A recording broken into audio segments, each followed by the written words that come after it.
G'day, Nick here from Super Cheap CPAP, and today I'm going to be doing more of a casual tutorial, as you can see by my outfit and the location. But I'm going to be chatting to you about CPAP masks, and in particular I'm going to be talking to you about the different styles and the benefits and negatives of each style. So that for the new people to CPAP, they get a bit of an idea as to why we use different masks for different types of people, and also why you might want to choose a certain mask just based on a few different factors.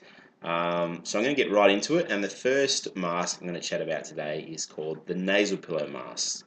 So there are three types of masks. Well, there's a few more, but the three main ones are what we call full face, nasal, and nasal pillow masks. Okay, and the first one I'm going to be discussing with you today is the nasal pillow mask. And like most of our videos, the best way to describe it is to actually show you the nasal pillow mask, and then maybe just talk a little bit about the benefits of this type of mask and why you might actually want to choose this mask if you were going to start trialing some CPAP therapy. So I have with me a nasal pillow mask in my hands here. Alright, so I'm just going to hold it up there. So they call it, this part here, the pillows. Alright, that's what they call the pillows. I'm not sure why they call it the pillows, but they do. So this sort of mask seals at the nostril. Okay, so all CPAP masks, the idea of the mask is to provide what we call a seal, because the whole system works by pressurizing the airway. So we need to seal either the nose or the nose and the mouth area, so that the whole system from the machine, the tubing, and the mask to our airway is one sealed unit. And that way, when the machine brings in the pressure from the back through the filter and calibrates that pressure, the whole system's pressurized, and so we get the opening of the airway. And when we get the opening of the airway, it means we have a nice stable flow of oxygen through to the body, and that way we sleep a whole lot better during the night, and we don't get that apnea, which is what we're trying to do in the first place. So with this nasal pillow mask, the benefits of this type of mask is it is the smallest and lowest profile mask out of the three types. As you can see, it's very small, and being small, it also means it's very lightweight. So when you're actually wearing it, there's not a whole lot on your face. So they are quite popular in the fact that, you know, people have this stigma towards CPAP that you sort of the Darth Vader look and things like that with the big mask on. Whereas these masks are very, very small. They're very easy to put on, but they're very minimalistic. Okay. The other good thing about them is that if you are a claustrophobic type person, the mask sort of sits down below the eye level, so you don't have that, you know, that mask right up there in front of your eyes. It's also good for things like if you want to put on your mask and have a bit of a read before you go to bed and just sort of get comfortable with the therapy and things like that, or you might want to put the mask on and watch a bit of TV. It's quite good in the fact that you don't have anything in the eye level there. The other good thing about this mask is that there's not a huge amount of parts to it, so that it's very easy to put on. So if you're an elderly person, maybe you've got arthritis in your hands or something like that, doing things like clips and bits and pieces can be a bit of a challenge. So with this sort of a mask where there's not really any clips and things like that to try and find, it's very easy for those type of people who might not have that dexterity to be able to just grab this mask and pull it on over their head instead of trying to, you know, clip around. Some people struggle with those clips from the nasal and the full face masks. Now these masks generally have a few parts. They generally have like a bit of extra tubing to them. So this is a small bit of tubing that attaches to your large bit of CPAP tubing, and this tubing itself is quite handy in that it's generally got a little bit of flex to it. So when you're moving it, you know, if you move over, it sort of pulls with the mask, so it doesn't pull out of your nose there. The other part is obviously the pillow, and depending on which mask you get, this part actually changes size. So this is sort of like the sizing part that they use. So you generally get either a small, medium, or large. Some masks have an extra small there as well, but that pillow size is actually to do with your nostril size.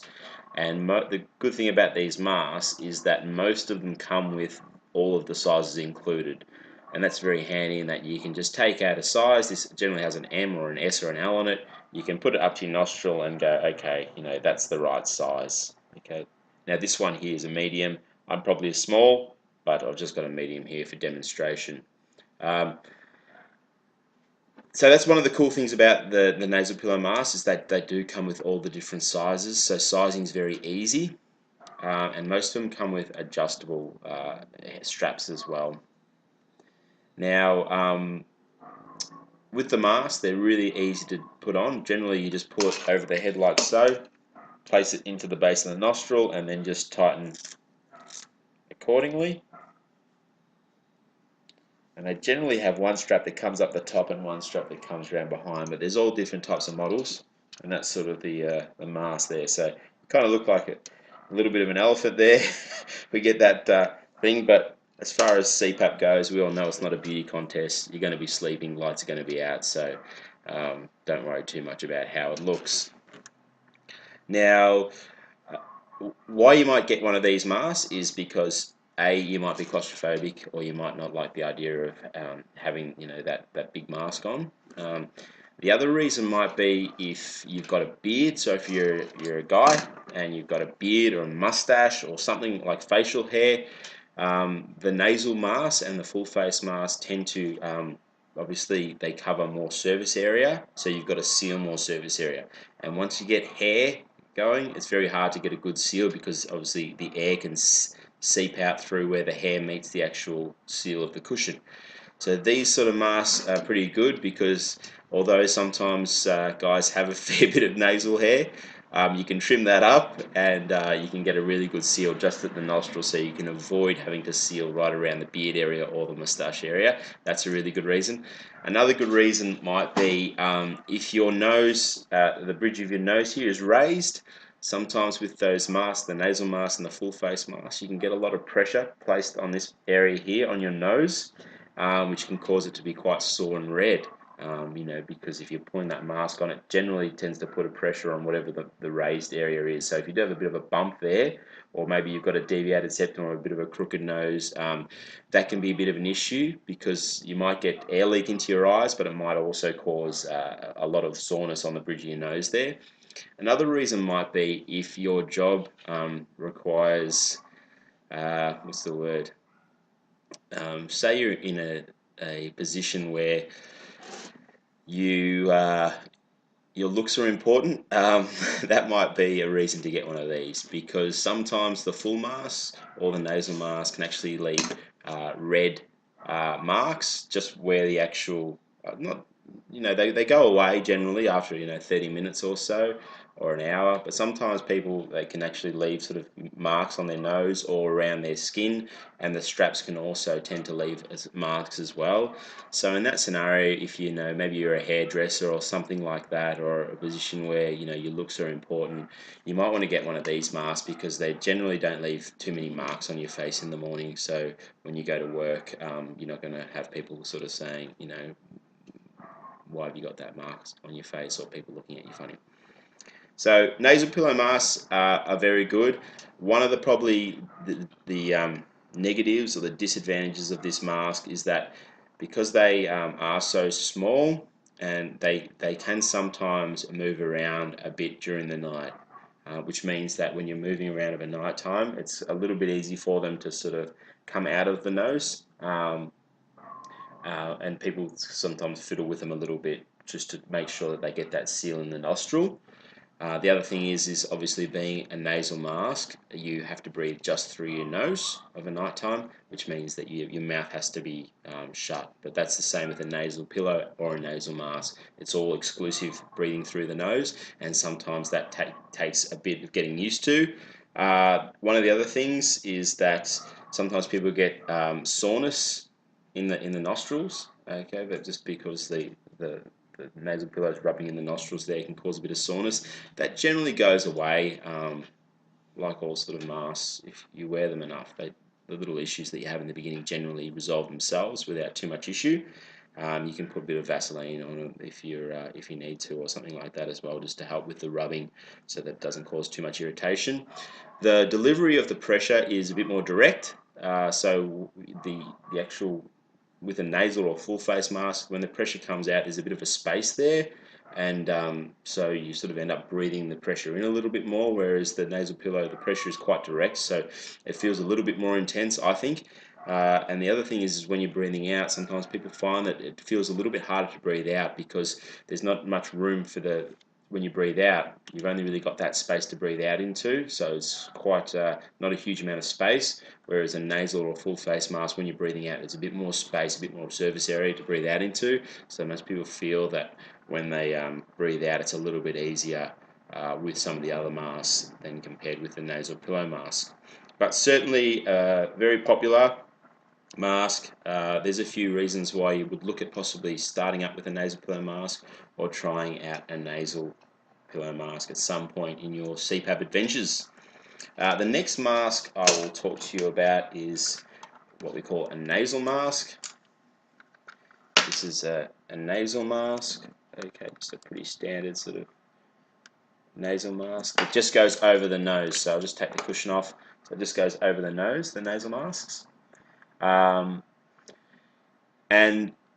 generally with the nasal masks, you have a forehead type support, not on all models, but a lot of them have sort of a forehead type support that sort of runs up to your forehead, and then the head straps are a bit more elaborate compared to the nasal pillow mask. So it's a bit more, there's a bit more to it. You generally have sort of clips or hooks as well. So there's generally clips or hooks because you need to sort of undo these to sort of pull it on over the head like so, and then you sort of bring them around under the ear. So you can see, look, it's pretty easy for me. I've been doing this for a while now, but for some people, you know, putting these sort of clips on and things like that, they might find it a little bit difficult, or just you know, just having the headgear thing. But one thing about the nasal mask is because you have this headgear like this, it's very secure during the night, so you don't get many leaks. And once you are asleep, you know, it tends to stay pretty well where it's set. But there's a little bit more to them. These are probably the most popular style of mask in terms of maybe the most common. The most common mask is a nasal mask. That's probably the most we fit. They're probably just, yeah, the starting mask that you'd want to try if you were going to try one, I think. Once again, a nasal mask so that you do just breathe just through your nose. Generally with these parts, so this is the part that the sizing that they go by generally. This is a small, and they generally will come with a petite, a small, a medium, a large, and you normally, some masks come with a pack, so they have them all included, like a Wisp for example. Some other brands like this one here, which is an Aeson, you've got to actually choose the correct size. So this will either only come with a small cushion or it'll only come with a medium cushion, but generally you can download sizing guides off the internet and things like that, or you know, if you're in a clinic, they generally have a sizing guide that'll fit you out for it. They're quite easy to clean. They're quite easy to you know, put together and things like that. Obviously, you know, like once again, if you've got, you know, a bit of an issue with the bridge of your nose, this might cause a bit of irritation up here, or you might get some marks around your face with them. You can get certain aftermarket products, some mask liners and things like that if that is an issue, or you can get sort of what we call like gel pads that go over here sort of to protect the skin. It's kind of just like an extra layer there so that the actual mask is sitting on a gel pad instead of your actual skin. So there are aftermarket bits and pieces you can get, but that's your sort of secondary nasal sort of mask there, and probably the most common.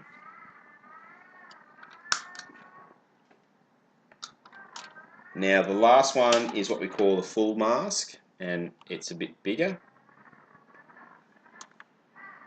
And the benefit of this mask over the other two is that you can breathe through your mouth, which is what you can't do with the other two. So Generally, people get full face masks not because they want to, but because they're having a lot of issues breathing through their nose. They might have sinusitis, deviated septum, nasal polyps, or just like get hay fever a lot, or colds and things like that. So this mask enables you to breathe in through the nose, out through the mouth, in through the mouth, out through the nose, in through the mouth, out through the mouth, whatever you like. This is the way to go. Obviously, it's a bit bigger, so it's not very good for people with beards. In saying that, I do have a lot of customers and a lot of patients that do have them with beards, so it just means that you don't get an optimal seal, so the therapy tends to be a little bit more noisy and you tend to get a bit more air sort of rushing out there. But you know, it doesn't mean just because you've got a beard that you can't use a full face mask. It just means you get a bit more leakage. All right, they're a bit bigger, so they're a bit more claustrophobic. You know, you do have a bit more weight to the mask as well, so they're a bit heavier on the face. And because you've got to get more, you've got to seal more area of the face, you tend to get more leakages as well. So they're prone to sort of, you know, more leakages down here if you've got, you know, an older face and you've got lines or maybe big cheeks or something like that. You know, you tend, you know, sometimes people have those sort of lines here. You get more leakages with these masks, but you know, they serve a purpose, and the purpose is for those people that really struggle breathing through their nose. So I'm sure at some point in time you might have heard the term mouth breather. I'm not a big fan of this term. I believe that it's a term that, you know, unless you have some sort of you know, diagnosed condition where you can't breathe through your nose, I don't think it's an appropriate term for just anybody who can just breathe through their nose properly, but has gotten into a bad habit of breathing through their mouth at night time, generally due to the sleep apnea and the restriction in their airway. So if you are what's termed a mouth breather, and you tend to, you know, obviously sleep with your mouth open, don't let this discourage you from using a nasal mask or a nasal pillow mask. A lot of people with a bit of practice can actually revert to breathing the way you're supposed to breathe over night time, which is through your nose. So, like I said, unless you have a diagnosed condition where you have a deviated septum or some issue breathing through your nose during the day, you should be able to breathe through your nose during nighttime. What normally causes people to breathe through their mouth is the apnea and the restriction in their airway, which we treat with the positive airway pressure. So we're getting rid of that. So you should be able to breathe with a nasal or a nasal pillow mask. So I guess the final note there is, if I was someone who is going to trial CPAP therapy, I'd definitely start with a nasal mask unless you have a condition, whether it be a nasal or a nasal pillow. They're smaller, they're more lightweight, they're a bit easier to sleep with, and they seal better. If you find that you, after a week or 2 weeks of trying a nasal pillow or a nasal mask, you struggle with it and you just can't quite get that breathing right, then possibly, well, then you'd go and try a full face mask after that. But I wouldn't start with a full face mask to begin with. I'd start to try and get used to the smaller masks. You can always go to a full face mask later if you need to. So I hope you've enjoyed this video. These are 3 masks that are the most common. There are some other masks. There's some hybrids out there, and there's some oral ones as well that aren't very common. But in saying that, they serve a purpose, and for some people, they can be the final straw once they've tried these 3 styles of masks. If they're still not doing the job, or they can't quite get CPAP therapy to work, it might be worth trying a hybrid. A new hybrid that's come to the market is called the Dreamwear by Philips Respironics, and that's doing quite well. And there's another one by Fisher & Paykel called the Oracle, which is an actual oral mask that you actually put in your mouth, kind of like a snorkel, although it doesn't have that part that comes out to the top of the head there. So I hope you enjoy this more casual video from me today. As always, like the video, subscribe to our channels if you want a little bit more education, a little bit more advice about your CPAP use. I hope that we or anyone else can help you with some CPAP therapy, and if you are struggling, feel free to jump on our online chat, which is at www.supercheapcpap.com.au, where you can ask experts about anything you might be having issues with. And if you subscribe to our newsletter, you will get some great emails with some great deals on masks and machines and all sorts of bits and pieces. Okay, so thanks for watching, and I hope you have a good day. Cheers.